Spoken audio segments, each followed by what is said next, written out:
aja. Nih, yang pertama, menstruasi. Apa sih menstruasi itu?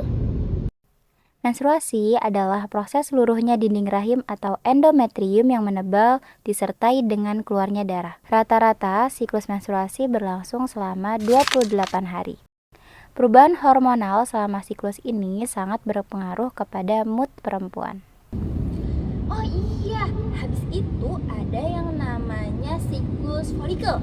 Siklus folikel itu Selama siklus ini, hormon estrogen meningkat dan membantu menebalkan lapisan endometrium, mempersiapkannya untuk implantasi sel telur yang telah dibuahi. Hal ini juga didukung dalam sebuah penelitian yang diterbitkan oleh Brain Science yang menemukan bahwa wanita akan cenderung merasakan emosi positif selama fase folikuler akhir. habis siklus folikel ada juga yang namanya siklus ovulasi. Siklus ovulasi itu di mana hormon estrogen cukup tinggi untuk melepaskan hormon LH. Hormon LH ini akan memberitahu ovarium untuk melepaskan sel telur ke tuba falopi yang paling di dekatnya, sehingga sel telur dapat bergerak ke rahim.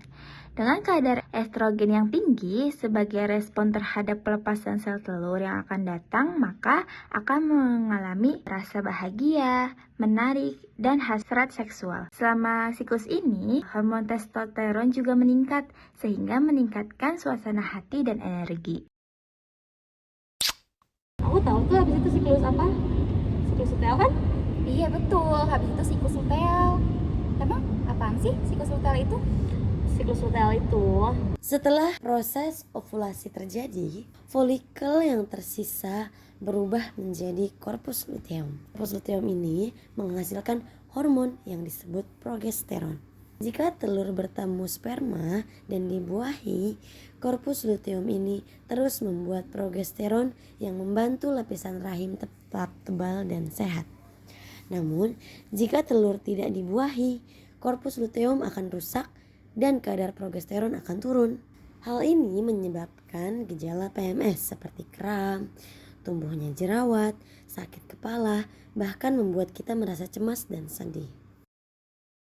Setelah korpus luteum rusak dan kadar progesteron turun, ini bisa memberi sinyal kepada tubuh kita bahwa lapisan rahim yang tebal tidak lagi diperlukan, sehingga luruh dan membawa kita kembali ke tahap menstruasi. One is the loneliest number that you'll ever do.